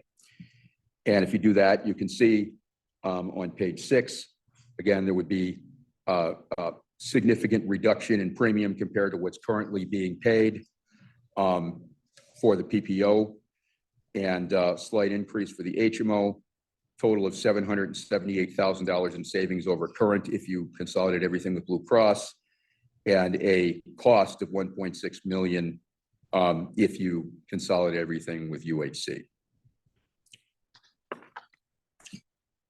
On page 7, we break it down. We look at the same numbers, but we break it down into actual premium rates by tier. Again, these are the total premiums right now we're looking at, not 40% of them or 60% of them. And so you can see, as we talked about, that the PPO plan, the Blue Cross folks, their premium is going to go down significantly from $25.41 for a single down to say $17.66 under the current design. If they consolidate with UHC, it would also go down, but it would not go down as much. The UHC, on the other hand, their premium will go up a bit, but their premium is going to go up a bit regardless of whether they go with Blue Cross or UHC, and it actually goes up more if they stay with UHC and renew from $14.12 to $15.60. And then the HMO plan, again, the premium is going up just a little bit, $10.95 to $11.23 if you stay with Blue Cross, but it would actually go up significantly more than that if the HMO is with UHC. All right, and then on page 8, here we just look at the numbers. If you consolidate the two PPOs into one plan, again, the HMO would still be a separate plan. In this case, again, Blue Cross would still be saving a significant amount of money coming from what they're paying now of $25.41, $16.54. And the UHC folks are going to pay more, but as we'll talk about in a minute, they would actually get a significantly richer plan design than they currently have in return for that. And if you go to the UHC plan with UHC administering it, again, it's a much more expensive situation than going to Blue Cross with $1,900 in premium a month instead of the $1,650 and $3,600 for the non-Medicare retirees instead of $3,300. So that's the pure premiums. And on page 9, we say, well, there's more than just premiums, right?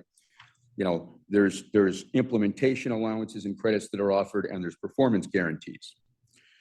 So we, of course, doing our due diligence at Siegel, we asked both vendors to give us their best offers in terms of what they could provide in terms of implementation allowances, communication allowances, and guarantees.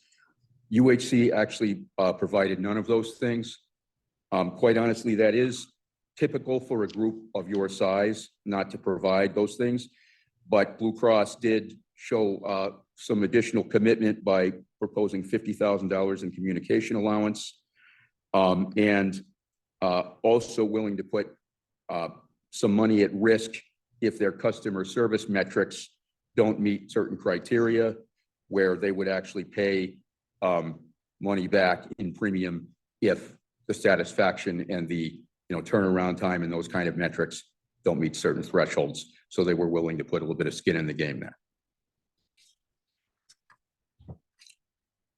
Now on page 10, we look at something that, we talked a lot about financials, but obviously the member experience is actually paramount, right? And we have to make sure that wherever these people go, that they have, the minimum disruption possible in terms of being able to see their doctor or go to the hospital they were going to.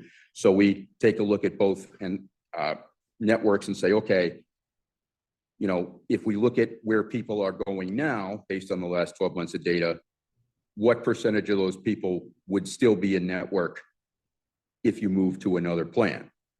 So Blue Cross at the top table, if they stayed under the Blue Cross plan, 100% would be in network. They have all of the current hospitals being utilized, and 96% approximately of the non-hospitals. So it would be the same 4% who currently aren't in network with them.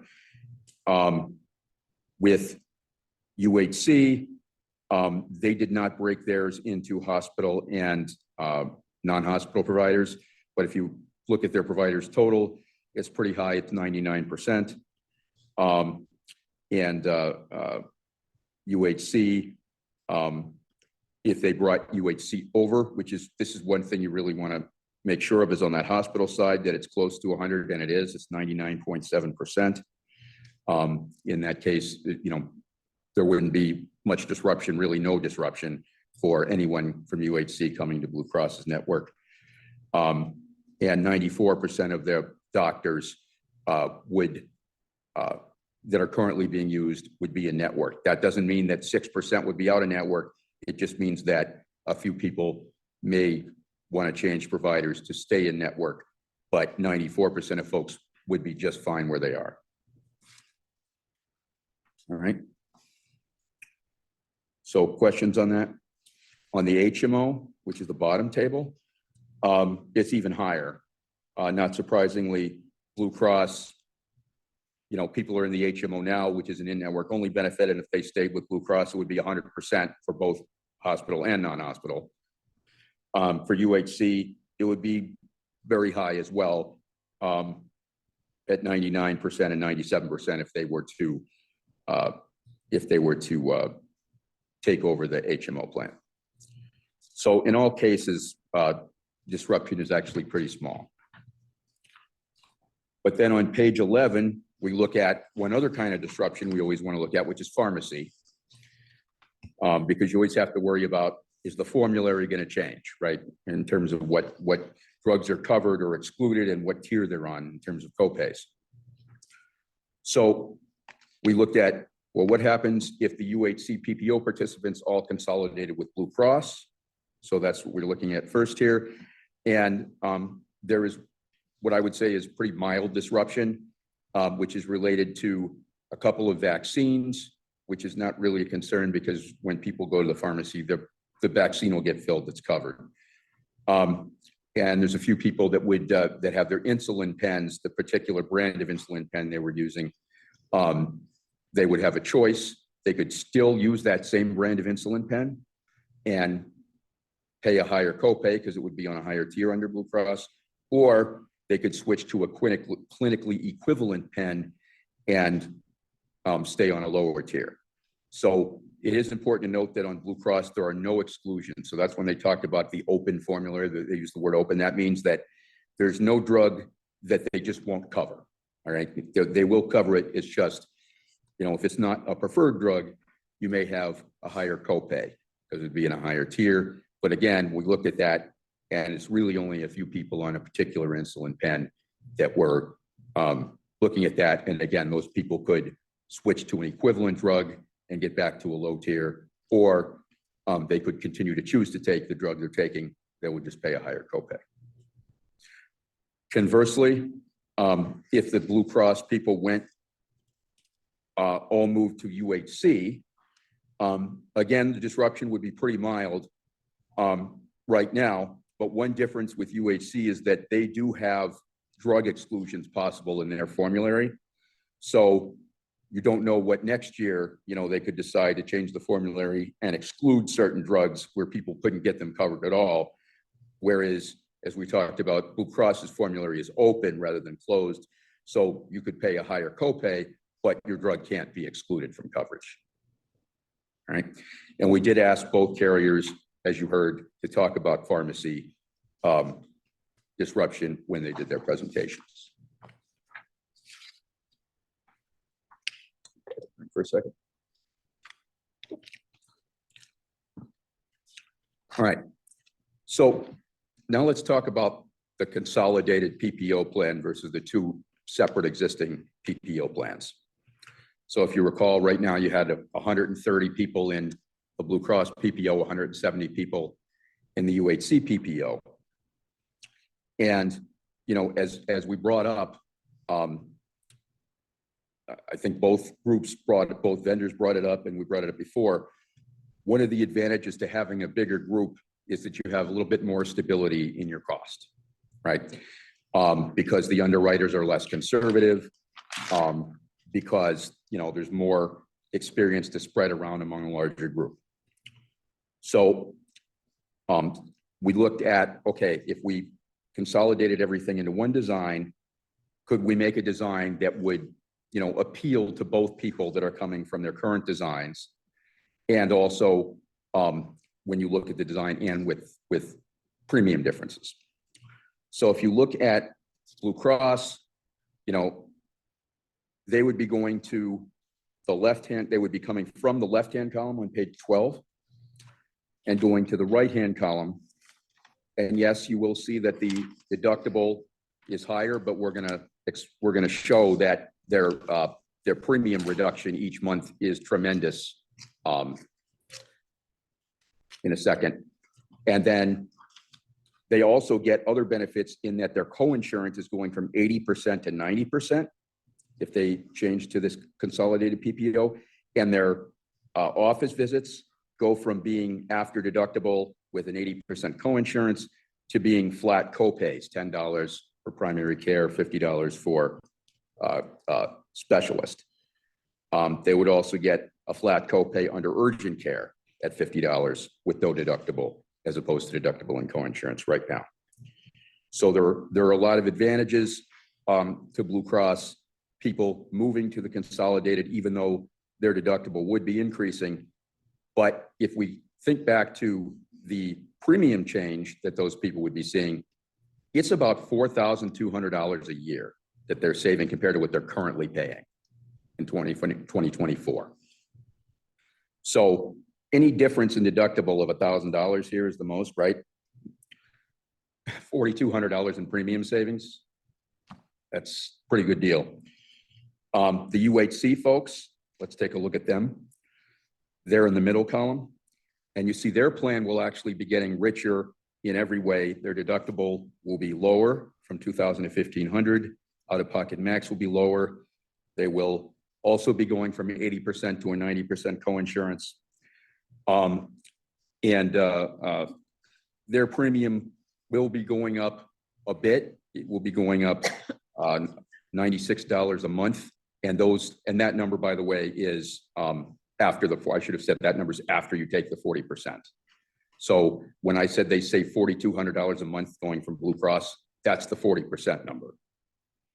And then they pay a little bit more for UHC, but again, the plan is much better.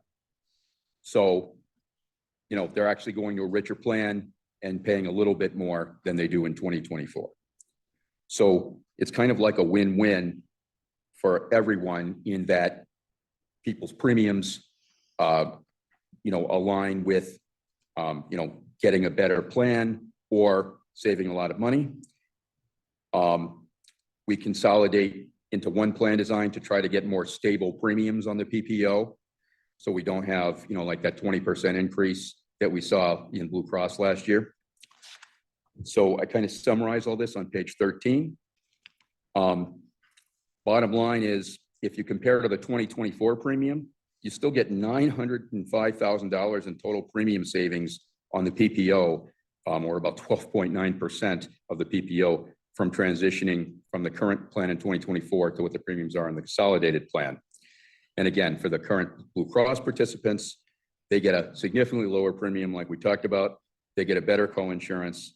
They don't have to pay hospital admission co-pays anymore, flat co-pays for urgent care and physician office visits. We talked about there could be a couple people who have insulin pens or drugs that go to a higher copay tier, but they would still be covered. And they would have a choice to either pay the higher copay tier, or they could choose to get a clinically equivalent drug and go back to a lower tier. So it would be their choice. And then for the UHC people that would move to the consolidated plan from their current design, they would be getting a lower deductible, lower out-of-pocket, better co-insurance.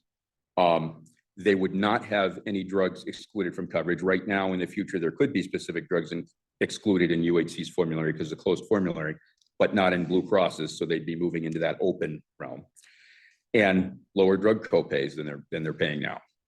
So those are the advantages of the consolidated plan design. And again, people would still have a choice of getting the HMO plan, which more than half of your people are in right now. There would be no change in design for that. So questions? I just want to clarify that on page 12, that consolidated would be administered by Blue Cross Blue Shield. So that's your choice. They both quoted on it, but looking at the financials that we looked at earlier in this deck, Yeah. It doesn't seem like there's a lot of choice because Blue Cross is significantly cheaper. Okay, no, I would just, okay. Okay. But yes, they would both be administered by the same. The idea is that Yeah. all the plans would be administered by the same carrier, whether it's Blue Cross or UHC. The financials say Blue Cross Mhm. would be the answer that makes sense. Okay, all right, thank you. And those under 65 light are saying, let me be 65 quick. Yeah, but still, it's still less premium than they were paying last year by a lot for those Blue Cross people. So, but you're right. It's always going to cost a lot for people that are under 65. Medicare is not yet picking up any of the cost.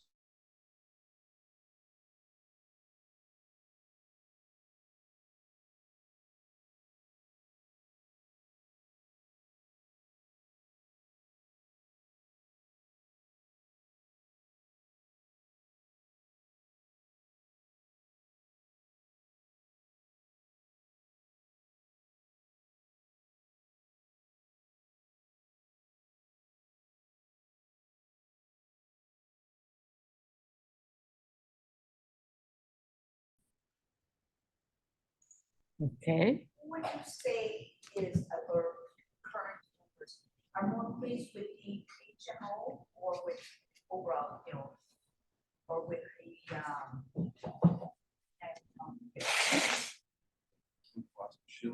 what did I say? You said HMO. I guess that's probably a question for one of you, whether they're more pleased with. I'm sorry. So we actually have high satisfaction on all of them, to be honest with you. We have very low complaints, high satisfaction. I will tell you, most people prefer Blue Cross because they come from CPS Cobra. So they're in a Blue Cross plan already. And so when they're rolling off, they tend to want to stay. When they, they're not pre-Medicare, then they will do like Plan F, United Healthcare. A lot of people pull away from the hospital shifts. So initially, yes, the transition, but then what happens later? What happens when they join our plan? But a lot of numbers, they went from Blue Cross Blue Shield, then they went to United Healthcare. Yeah, we have really high satisfaction actually in both of our carriers. Initially, because of the transition, is that it, or is it service? It's just usually the idea of changing carriers with Blues being so strong in the Chicagoland area.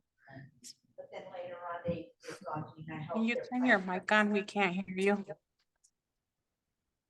I'm sorry, thank you.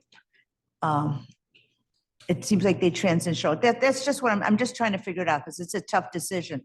There's pros and cons and, you know, the different options that we have. And yeah, there's some cost saving, you know, issues here I mean, that would be great. But then again, we're strong, like if there's a larger group in there, like they said, they're more conservative. The carriers and, you know, making decisions, we might be getting a little bit better deal because now we have a larger group in that area. You get what I'm saying? So, okay. But Mitch, overall, what would you say you're recommending or your? So, I mean, looking at if we go back to the financials on page, Thank you. You covered it all really well and. I Oh, no mean, problem. It's a So- good report.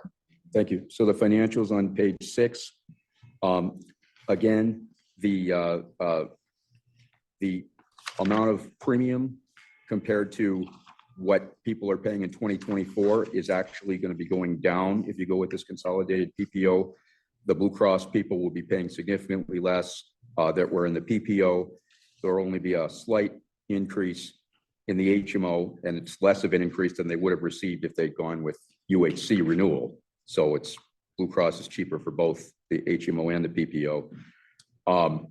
And so you're seeing a good chunk of savings here, $777,000. And at the same time, the people that are coming from UHC will actually be getting a much richer plan design than they had under UHC.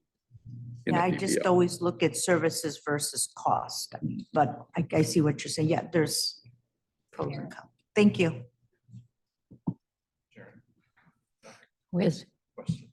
Yes, sorry. Just wondering if consolidating the members into one, is there, I guess I would think there would be pushback like, oh, no, I don't have a choice. I have to go with this company, regardless of whether it's a better terms all around and better price. And then also just down the line, years from now, is it likely that we're always going to get 2 or more companies bidding for it? Or does this move set up something afterwards where now you more likely than not will only have, Blue Cross Blue Shield bidding? Or do you think that it doesn't matter what consolidating now, we could go back to where we have two different companies with 2 different plans? Or do you think the pattern is just going to go down to Well, certainly less that's- choices? That's always up to the trustees if they want to choose to, at some later point, go back to 2 different carriers. And, you could do a press proposal, let's say 3 years, 6 years from now, if, a lot of people are saying we need more choice, even if it costs more. And yes, I do think that you would tend to get, at least 2 bidders. Because frankly, even though this group is small, the Medicare group is big, and they probably want to have a way to have their foot in the door, right? Yeah. So I think you can go back, but like financially, it does make a lot of sense from a consolidation standpoint to, make the group as large as possible with 1 carrier right now, because, it's only 170 people or 130 people right now in the PPO when you split them up. From our perspective, why we decided to put that out there, this was our decision. We said, look, we want to see what you'll come back with, is really because we want to mitigate the risk and I think you were, I'm sure, at least at the board meeting last year, you heard there was a really large increase for Blue Cross. And it turned out it was because a handful of members had large bills, right? So mathematically, you put people together, you mitigate risk. And we want to do that because we want to have stability. That's what we're going for as much as possible. That's what we're trying to achieve here. So while some members might be upset that they don't have the choice that they used to have, we think that it's better for the long term for the population. That's what we're trying to do. That's what we're trying to achieve here. That makes sense. No, I totally get it. If you don't mind me continue just with, does that come at possibly the cost of, I think we said, like not having future development within them, one company, bidding the next time around, like, because now we've only got their record to look at versus members considering giving us feedback from two different organizations. So even if you go down to one company now, we routinely do RFPs for request proposal for carriers that only have one company and say, okay, if you went with this other company or this other company, what would their cost be under the current designs you have? This doesn't preclude you from going to RFP and looking for another vendor just because you only have Blue Cross if you make this move. You could still, let's say 3 years from now, or even next year if you wanted to, go to the market again and say, hey, I want to get bids consolidating everything with a different carrier. Doesn't have to be this carrier. Or you could say, we want to get pricing if we moved to a two different carrier model. Again, that might cost you money, but you can ask for it. Thank you. So Dan, what can we do with the 1-year guarantees that we've got with these offers to mitigate the risk of having a huge price increase? How soon will we know if we decide to go with Blue Cross Blue Shield as the common carrier for the PPO? How soon will we know the rates for 26? For 26, it's going to be similar to previous years' timelines. It's going to be July. Typically, I mean, it's earlier this year because we were in an RFP process. So we kind of forced their hand. But typically, it's going to be July because they're going to want to get the most claims experience they can, and we're going to want to get them the most claims experience they can so they don't have to be conservative on the piece that's not there. Right. So likely for 26, we're stuck with Blue Cross Blue Shield. That's likely true. And if you went with UHC, you'd likely be stuck with UHC. I mean, if you were having service issues for whatever reason earlier in the year, there would certainly be time to pivot. Okay. But you're right. The renewal, we've done renewals in less time than that, but it's tough on a group like this with retirees where there's a lot of communications that have to go out. Right. Okay. So for practical purposes, you are probably correct that whatever group you choose this year will probably be the group for next year or for 2026. So my question, I guess, is in clarifying that the group that we're referring to is just the group that's left COBRA that's not 65. So it's just that transition period from that to that. Correct. We're only talking about the people that are not Medicare primary. Right. Once they're Medicare primary, then they go into the plans we talked about last year. They choose between the UHC, Medicare Advantage, the Humana, MAPD, the Plan F if they're qualified for it, or the group Medicare supplement if they're not qualified for it. Right. And so at that point, they'll have access to United if they choose. So we're not only saying that we consolidated under Blue Cross Blue Shield for that transition period, but not restrict. Correct. So yeah, because I do know there are folks that are, United, die hard. So as long as that, because my thought is at this point, once you transition off of COBRA, any cost savings is what you really want because COBRA is expensive. So yeah. Yeah, no, that's a good question. Yes. So everything we're talking about today is only for people that are not yet Medicare primary. Once they're Medicare primary, it's a whole different set of plan choices. Anyone else? I have a question. Do you follow the high claims through the year? Or do you only get summaries at the end? We tend to only get summaries because the size of the group, we with a bigger group, when it's over 300, I think we'll be able to at least get a mid-year set of information where we can look at high claims and have some idea of what's going on. But still, a lot can happen in a few months. So, it's going to be more stable with a bigger group than it is right now, but it's still not as stable as you would be if you had, 2,000 people. Right. So we could be surprised at the end of the year. Well, it would be next July in theory that the renewal would come Right. for the following year. Excuse me. So anytime there's a renewal on an insured group that's of this size, it's always possible. But it's likely that it would have actually been even worse if it hadn't been consolidated. If you have those high claims would have happened under either vendor, and their underwriters would have looked at it, unfavorably regardless. Thanks. Curious, so within, CTPF, I noticed that in this group that they're called, whatever, there's no one that has family coverage. Is that the norm? Do folks within this group normally not get family? Because I just noticed it's very expensive on both ends. Yeah, that's because of the way your subsidy works, right?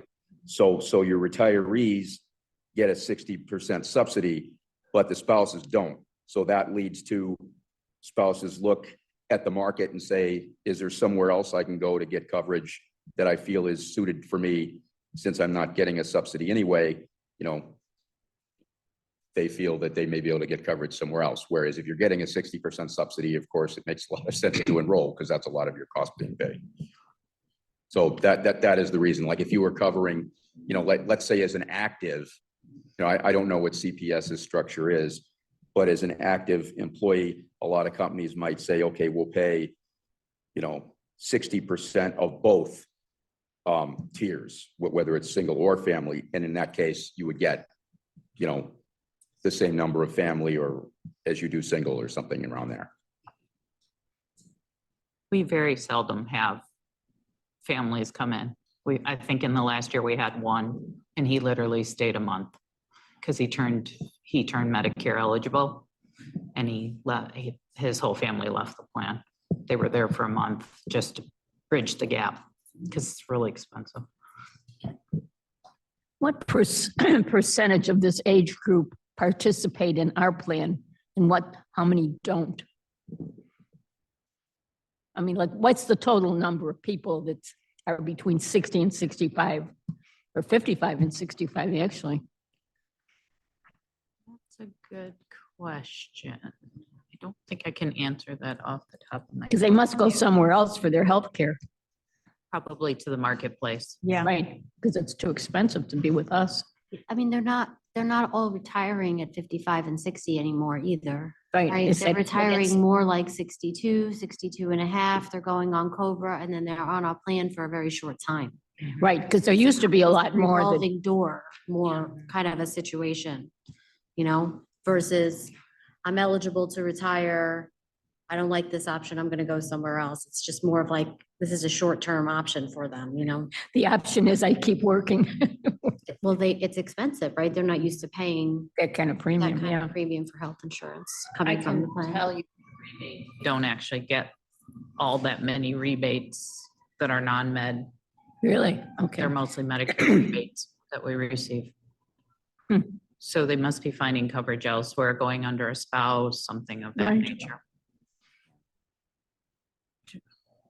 Anybody else? No, and you're right. I believe it was, one of you was on with the John Pagan, that his wife passed away, the health insurance. He is a retired police officer. And at one time, I don't know if she was using his plan or something, they went back and forth. So it does happen.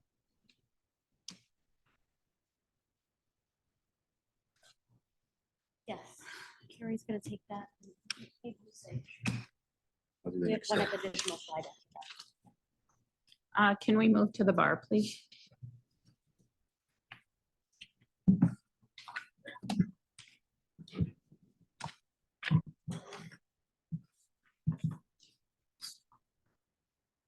Okay, so I won't go ahead and read it because we've obviously been talking about it, but clearly the issue action is that the board went to, back in August of 23, made a decision to go out to RFP. Siegel has handled that. We are looking at the folks under age 65 who come off a CPS Cobra. And in reviewing that, we have 640 members currently in the plan. As part of that, we determined that we decided to look at the current plan structure as Dan demonstrated a few minutes ago, as well as looking at a consolidated plan, just to give a little background. By increasing that pool to more than 300 members for the PPO plan, the intent was to reduce the risk that the small number of members with very high claims could negatively impact the overall cost of the plan, just as we saw in the 2024 Blue Cross Blue Shield premium of 20.9% increase. So that's a little background. As far as assumptions, Siegel was charged with the objective of securing a market competitive financial and contract terms for these non-med plans, as well as the consolidated PPO non-med. The RFP required the bidders to match the current plan design, as well as provide the consolidated offering. And the proposals were evaluated based on overall value to the fund and to CTPF members, service disruption and provider gaps to CTPF members, and reporting capabilities, and then the overall background, qualifications, and experience. As such, as part of the procurement process, we had the Director of Benefits, Jen, the Director of HR, Latoya, Senior Manager of Benefits, myself, and then a staff member from the HR team who actually did the evaluations. We reviewed the two incumbents as we've been discussing. As such, Siegel performed the initial analysis by reviewing it with the committee, and we determined that we would look at the two carriers, as well as with the current plan design, as well as the consolidated plan, which is the steps we took. As you can see with the scores included in the bar that are showing, if you can scroll up just a hair bit, please.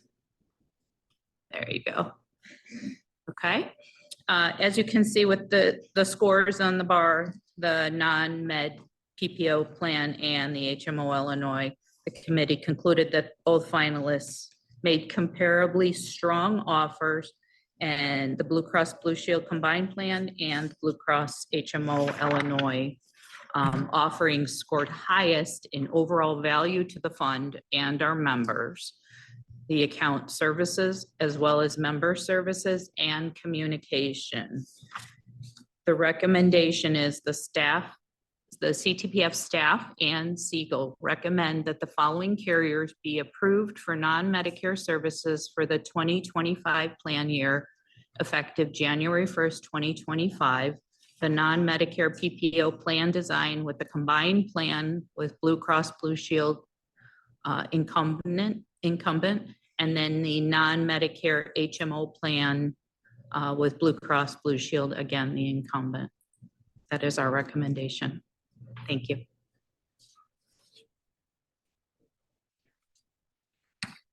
Somebody who has a question? No, I was asking, so you made the recommendation. I was asking if you needed to move it, or if I could move it as a committee member. Yeah, go ahead. So moved. Thank you. Any questions? Call the question. Trustee Blackwell? Yes. Trustee Riley? Yes. Trustee Rodriguez? Yes.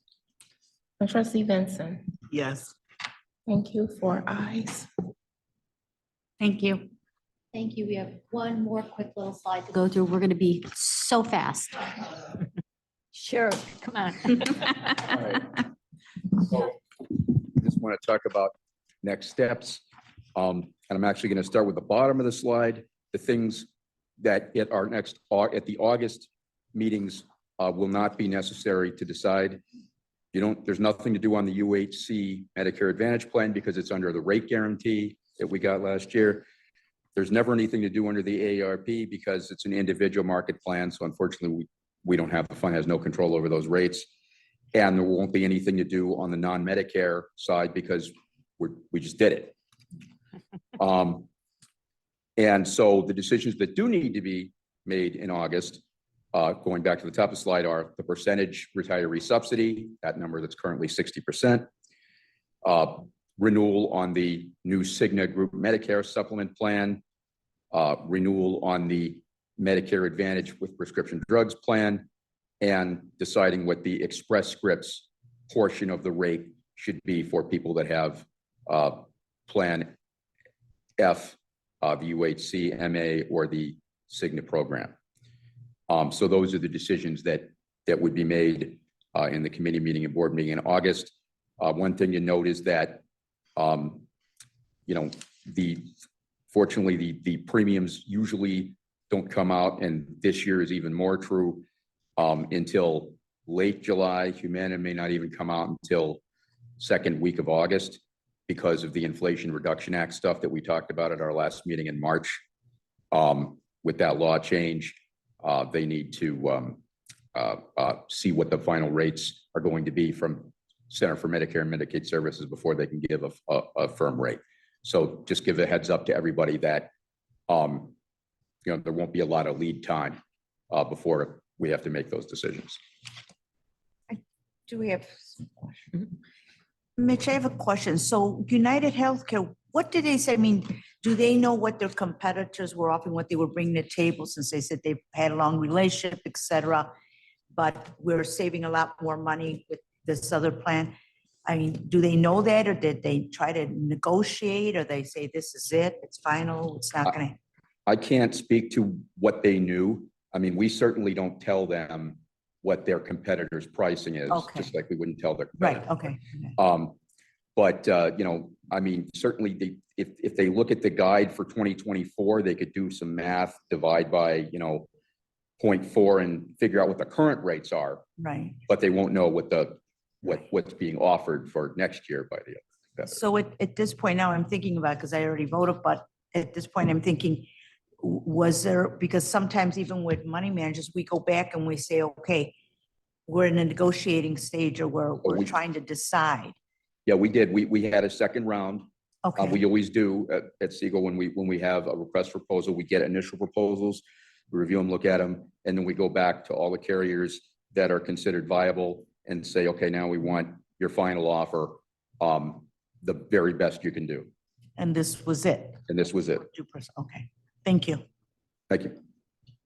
Oh, and if something doesn't, you know, after a year, things, you know, because we're only guaranteed a year, what happens after a year? We review everyone, or are they entering a contract for several Yeah, years? so that goes into the question that was asked earlier. There's going to be a renewal process, just like there was a renewal process last year, and just like this year, Okay. there will be a renewal process. And now, you know, since it will be in July, it, you know, as the gentleman said earlier, it means that from a practical standpoint, whoever you choose this year, which is Blue Cross, probably will have it in 2026 as well, just because of the communication timing. But they also know that if their renewal is unfairly high, they're going to lose it in 2027. So, you know, they don't want to do that. So they're going to, you know, they're going to play fair. I mean, For a couple of years. they're going to play fair. I mean, we make sure that, and if they stop playing fair, then we do what we just did, and we Right, go to, no, we go to we've done it in the request for past. proposal. Yep. Done in the past. Thank you. I'm just surprised Blue Cross finally saw the light. They don't want to lose. I mean, look, they committed performance guarantees to you, which never happens at a group this size. So they don't want to lose you. Well, they lost us when they increased their premium 30% over the competitor. I mean, that's a significant increase. Understood. You have anything to say, Carlton?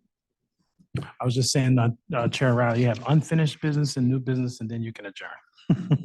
Yes. Do we have any unfinished business or new business? I think not. We have enough. Maria? Second, somebody? Call the question? Yeah, you're the second. Sorry. Trustee Blackwell, Yeah. trustee Riley, Yes. trustee Rodriguez. Yes. And trustee Benson. Yes. Did it pick up? Okay. Thank you. Thank you. Meeting adjourned.